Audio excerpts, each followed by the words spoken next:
하나님의 말씀이 우리에게 선포되어질 때 믿음으로 아멘 하시면 그대로 됩니다. 이게 훈련이더라고요. 보니까는 자꾸 우리가 잔소리를 하는 것 같지만 잔소리가 아니라 믿음의 훈련을 계속해서 반복해지지 않으면 어느 순간에 또 잊어버리고 또 잊어버리고 또 잊어버리고 그럽니다. 그래서 말씀이 반복되어지는 것에 대해서 여러분 두려워하지 마시고 하나님의 말씀이 우리 가운데 내가 그대로 순종하며 살고 있느냐 이걸 점검해야지 아이고 오늘 또 예수님 얘기하시네 그러고서는 교회에서 새로운 것들을 기대하기보다는 늘 하나님의 말씀이 우리에게 내가 그대로 말씀대로 살고 있는가 이것을 좀 살펴보면 좋겠습니다. 누가 아버지의 뜻대로 하였느냐 오늘 이 말씀을 들을 때에 내가 정말 아버지 뜻대로 행하고 있는가 살고 있는가 우리 삶을 좀 돌아보았으면 좋겠습니다.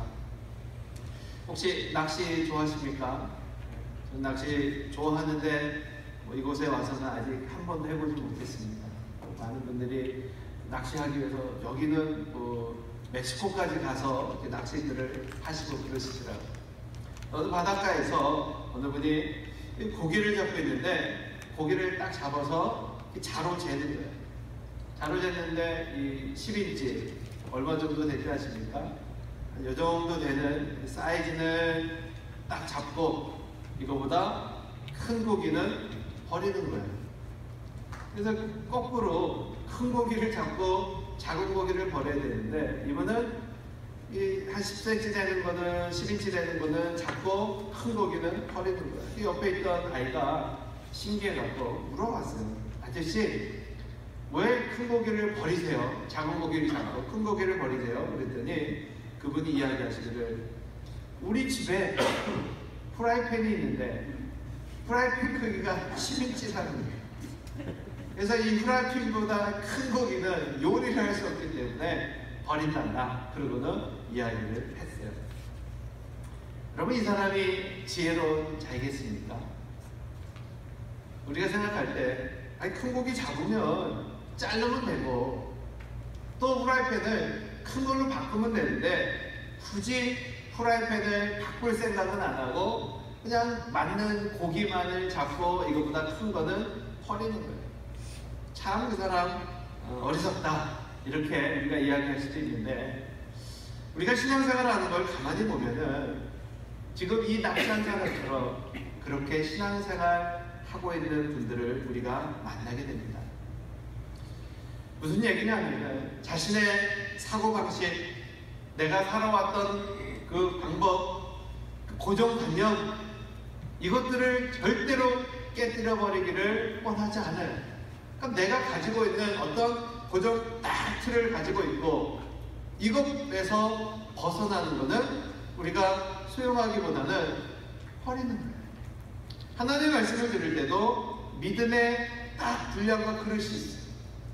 그래서 이 믿음의 그릇에 담을 수 없는 하나님의 말씀이 들리면 그냥 그 말씀을 에이 이거는 누가 만들어낸 걸 거야 이건 말도 안 돼 그러고서는 하나님의 말씀을 버려버립니다. 그러고는 내가 이해할 수 있는 그것만을 받아들이는 사람들이 있어요. 그래서 오늘 우리가 믿음은 나의 견고한 그 자아를 부수고 그 자리에 하나님의 말씀으로 또 하나님의 그 은혜로 채워지는 것임을 우리가 분명히 기억하고 그동안 내가 살아왔던 내가 가지고 있던 고정관념들, 방식, 언어 이런 것들을 버리고 그 자리에 하나님의 말씀으로 채우시기를 주의 이름으로 부탁을 드립니다.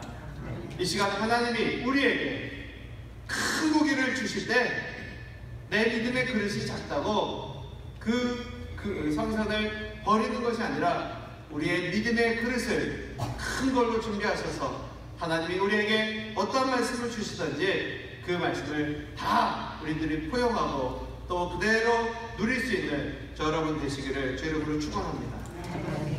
미국의 또 캐나다의 국경에 가면은 유명한 폭포가 있습니다. 어떤 폭포가 있는지 아십니까? 캐나다와 미국의 국경에 있는 유명한 폭포 나야 가라. 다녀오신 분 계시죠? 그죠? 네, 저도 다녀왔는데 그곳에 특별히 우리 어르신들이 가기를 좋아하신다고 그러죠. 젊은 사람들보다 우리 어른들이 거기를 찾아가길 좋아한대요. 왜 그런가 봤더니 나야 가라.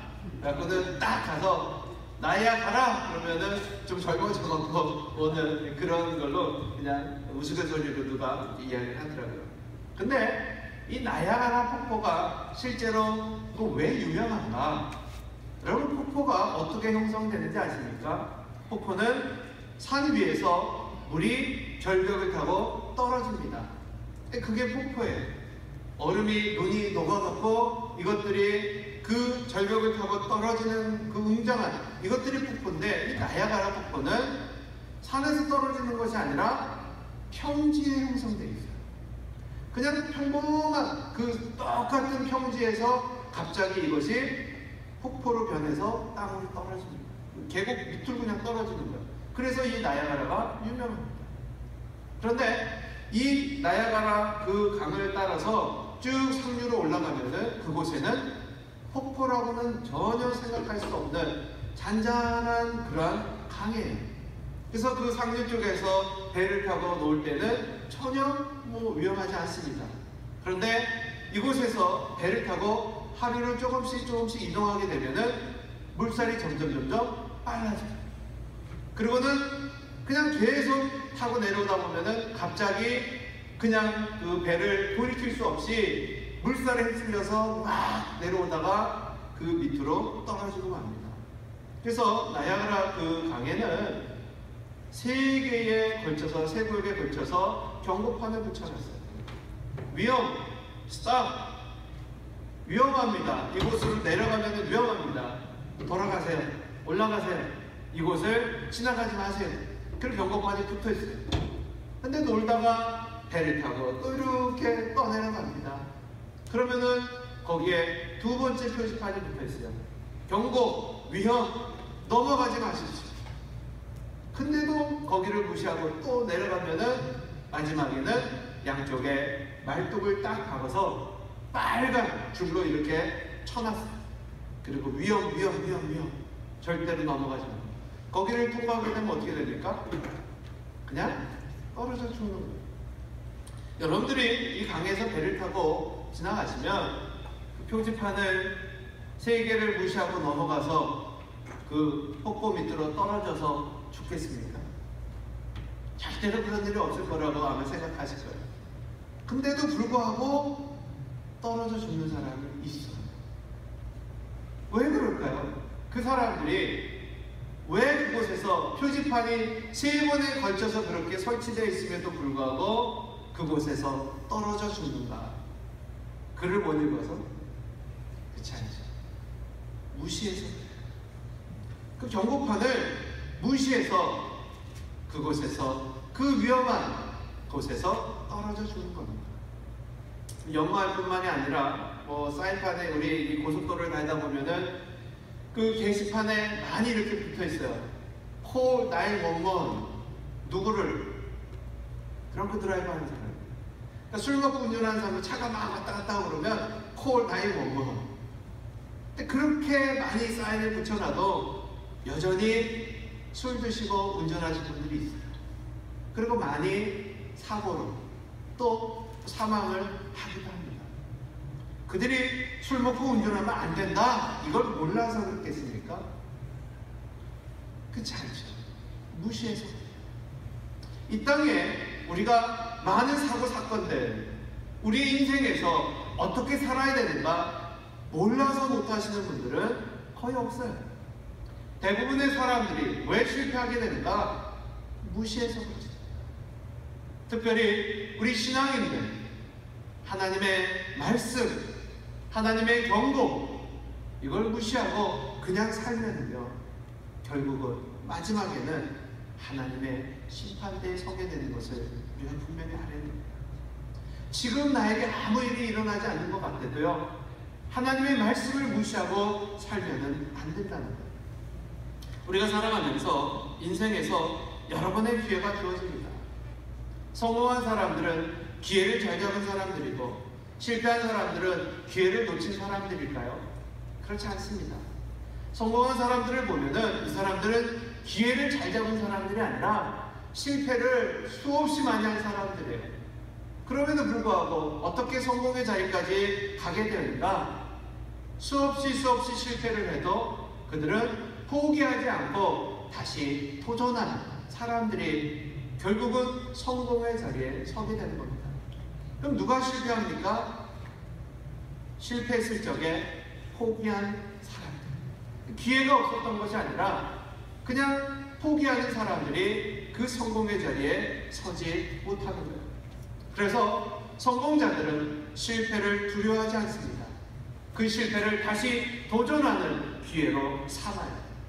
그래서 오늘 하나님의 사람들은 우리의 인생에서 우리가 슬픔을 또 낙심을 좌절을 맛보았다 해서 그 자리에 주저앉는 자가 아니라 다시 예수 그리스도로 말미암아 도전하는 사람들이심을 분명히 깨달으시기를 바랍니다. 이제 한 해가 마무리되어 가고 있는데요.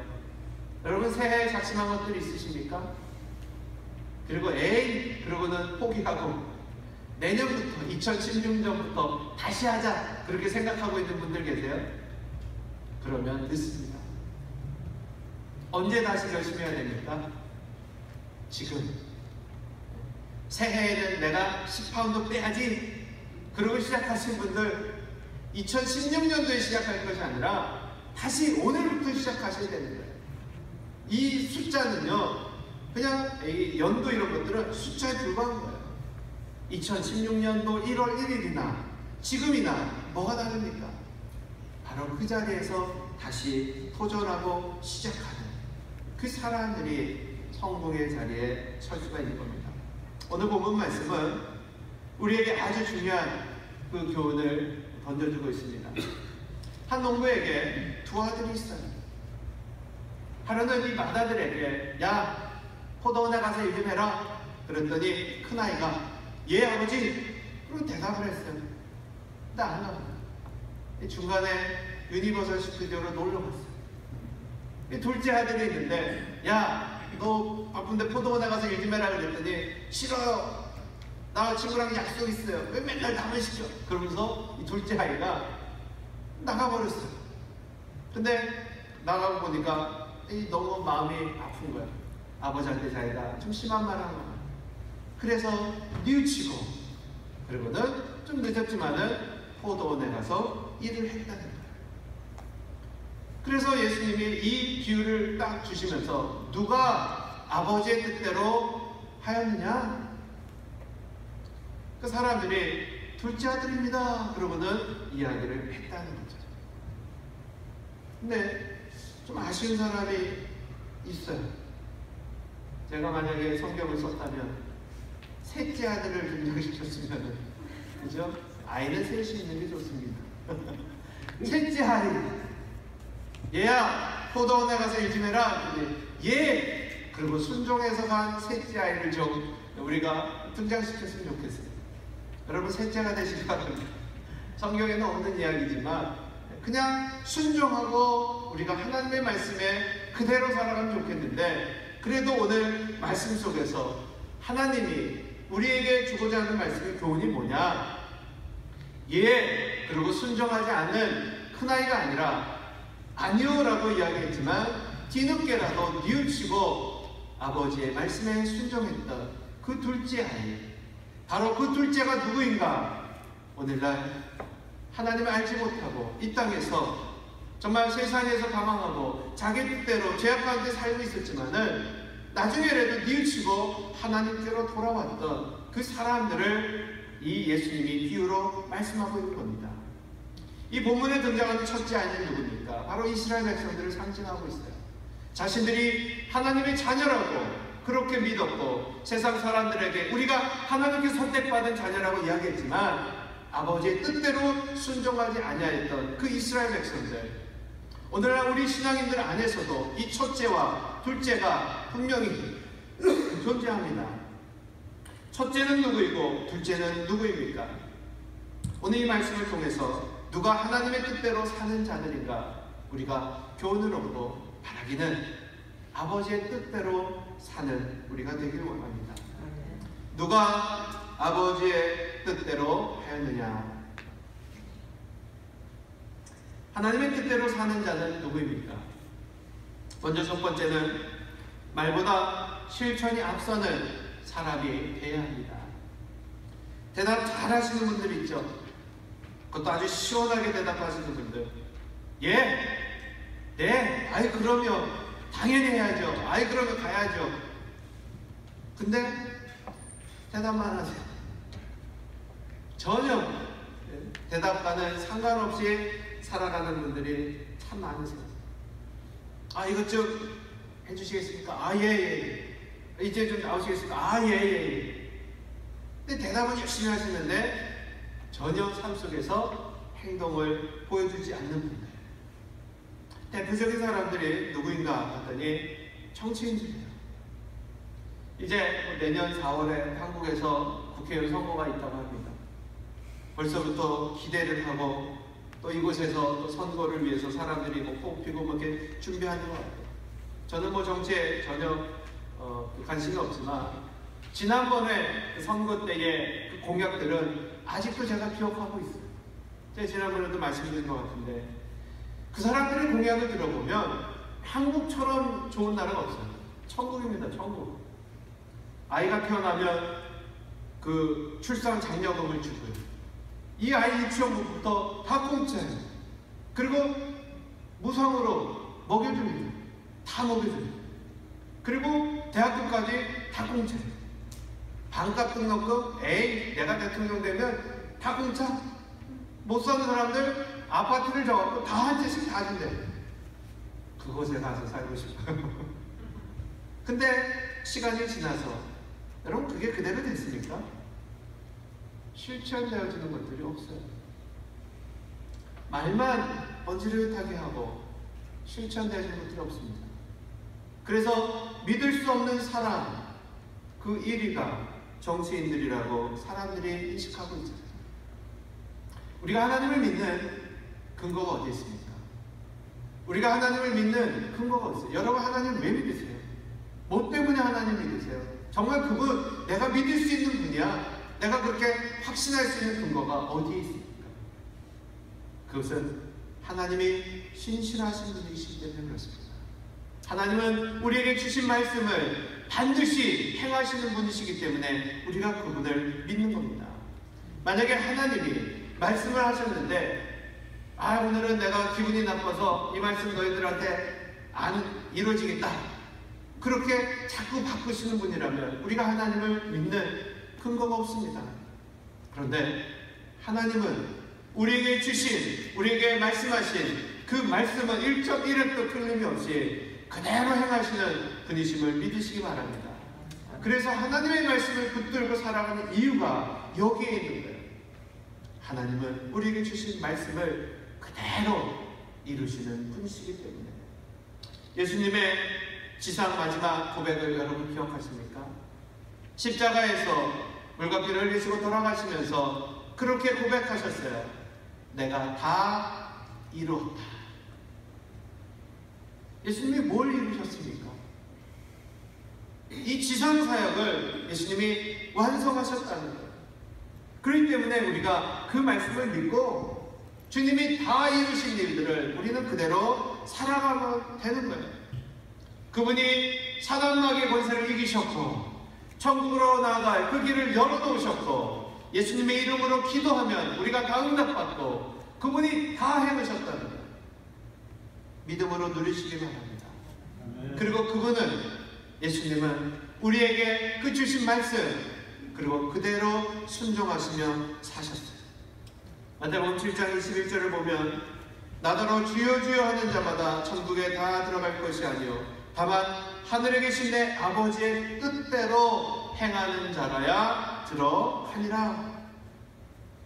주여 주여 이렇게 부르짖는 자들이 하나님 아버지께로 가는 것이 아니라 아버지의 뜻대로 행하는 자, 아버지의 뜻이 무엇입니까? 그 뜻대로 행하는 자라야 아버지의 나라에 들어가십니다. 그리고 이어지는 7장 24절에는 이렇게 선포합니다.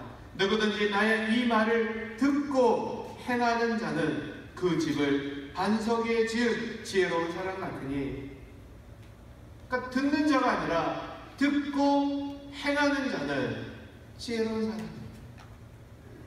하나님의 말씀은 듣는 것에서 멈추는 것이 아니라 우리가 그 말씀대로 살 때에, 말씀을 행할 때에 그것이 우리에게 참된 능력이 되심을 믿으시길 바랍니다. 듣고만 우리가 살아가면요 교만하게 돼요. 하나님의 말씀을 자꾸 듣기만 하면은 내가 아는 것처럼 착각한다는 거예요. 하나님이 우리에게 주신 말씀은 들으라고, 읽으라고만 주신 것이 아니라 우리가 그대로 살라고 주셨어요. 그래서 말씀대로 순종하는 것이, 사는 것이 중요합니다. 저는 스포츠 굉장히 좋아하는데, 여러분 TV를, 운동 경기 하루에 3시간씩 보세요. 건강해지겠습니까? 아무리 TV 3시간, 4시간 운동 경기 봐도요 건강해지지 않습니다. 그런데 30분이라도 나가서 걸으시면은 건강해집니다. 뭘 상징할까요? TV를 3시간, 4시간 보는 것이 아니라 우리가 10분이라도 내 몸을 움직이는 것이 우리에게 건강을 가져다 주듯이, 성경을 우리가 100번, 10,000번을 읽어도 그 말씀대로 우리가 순종하지 않으면 우리에게 참된 믿음이 허락하지 않는다는 거예요. 아무리 작은 말씀이라도 우리가 그 말씀에 순종할 때, 실천할 때 그것이 우리에게 참된 능력이 될 줄로 믿습니다. 길거리가 더럽다고 투정하는 100사람보다요 그냥 휴지 한 장 준 그 한 사람이 영향력을 발휘하는 겁니다. 하나님의 사람들은 성경을 많이 하는 사람들이 아니라 말씀대로 사는 사람들임을 분명히 기억하기 원합니다. 누가 아버지의 뜻대로 하였느냐? 말씀에 순종하는 사람입니다. 둘째는 오늘 최선을 다해서 사는 사람, 그가 아버지의 뜻대로 사는 사람입니다. 오늘 최선을 다하지 않으면 내일을 기대하지 않는 것이 좋습니다. 오늘 우리가 최선을 다하지 않으면 내일은 오늘보다 더 고통이 우리에게 찾아올 수밖에 없기 때문에 오늘 우리가 최선을 다해야 될 이유가 여기에 있는 겁니다. 오늘을 잘 사는 사람들은요 내일을 우리가 정말 기대해도 좋습니다. 이 말은 남들보다 앞서가는 삶을 살아야 된다, 이 말을 하는 것이 아닙니다. 세상의 성공의 기준은 뭡니까? 많이 배우고 높은 지에 올라가고 많이 우리들이 소유한 자들, 그들을 우리는 성공했다고 하지만 하나님의 나라는 그러한 것들로 채워지는 것이 아니에요. 하나님의 나라는 어떠한 사람들이 차지합니까? 과거에 어떠한 실수가, 어떠한 잘못을 했다 할지라도, 뒤늦게 신앙생활을 시작했다 할지라도 하나님의 말씀 앞에 가장 중요한 지금 내가 어떻게 결단하고 하나님 앞에 돌아서는가. 십자가상의 두 강도를 기억하십니까? 그들은 인생을 헛살았어요. 몇 살에 그 십자가에 달렸는지 모르겠지만 인생에서 그들은 강도로 인하여서 마지막을 십자가에서 마무리 짓고 맙니다. 그런데 한 사람은 여전히 자신의 것들을 밀치지 아니하고, 그러나 한 강도는 그 십자가에서 죽는 순간에 자기 자신을 늙힙니다. 근데 그 늙힘이 그 사람을 낙원으로 인도하였다고 예수님은 말씀하고 계세요. 과거에 우리가 얼마나 많이 자라야 합니까? 물론 이것이 중요하긴 하지만 더 중요한 것은 뭐냐? 지금 내가 하나님 앞에 어떠한 모습으로 살아가고 있느냐. 지금 이 시간이 우리에게 가장 중요합니다. 지금 최선을 다해야 됩니다. 아버지의 말씀에 불순종하고 싫다고 투정하고 집을 나간 둘째 아들, 그러나 그는 뉘우치고 돌아왔어요. 큰아이는 대답을 잘했지만은 있어야 될 자리에 있지 아니하였고, 둘째는 아버지 앞에 잘못했지만 뉘우치고 돌아와서 그 자리에 있었습니다. 중요한 것은 지금 내가 어디에 서 있는가. 우리가 잘 아는 삼중 고통을 겪은 헬렌 켈러 여사. 그는 참 인간이 겪을 수 있는 고통을 다 겪을 분이에요. 보지 못합니다. 듣지 못합니다. 말하지 못합니다. 이 중에 하나만 우리가 겪어도 너무 고통스러운데, 보지 못하고 듣지 못하고 말하지 못하는 이 삼중 고통을 이 헬렌 켈러 여사는 가지고 있었어요. 근데 그가 선생님으로 인하여서 이제 말을 배우게 되고 조금씩 세상을 알아가면서 그가 세상을 향하여 뭐라고 이야기했는지 아십니까? 세상의 모든 고통을 다 경험해봤던 그 여인이 세상을 향하여 이렇게 이야기합니다. 여러분, 내일이면 아무것도 보지 못하는 사람처럼, 내일이면 아무것도 말하지 못할 사람처럼, 내일이면 아무것도 듣지 못할 사람처럼, 내일이면 아무것도 말하지 못할 사람처럼, 내일이면 냄새를 맡지 못할 사람처럼 오늘을 그렇게 사십시오. 우리에게 내일이라는 것이 없다고 가정한다면 여러분 오늘을 어떻게 사시겠습니까? 내일 하지 뭐. 오늘만 날인가? 다음 주에 하면 되지 뭐. 우리가 자꾸 미루면서 오늘을 충성하지 못하는 이유가 어디에 있습니까? 내가 내일도 살 수 있을 거다라는 착각 속에 살기 때문입니다. 우리의 인생은 분명 내일 일을 알지 못하는 인생이라고 이야기합니다. 여러분, 내일까지 내가 확실히 살아있을 거다라는 그 확신을 가지고 살아가십니까? 그렇다면 우리는 오늘 충성하지 못할 수도 있어요. 그런데 지금 나의 인생에서 내일은 없고 지금 이 시간이 나에게 마지막이다라는 그러한 생각으로 한번 살아보시기 바랍니다. 얼마나 이 시간이 소중합니까?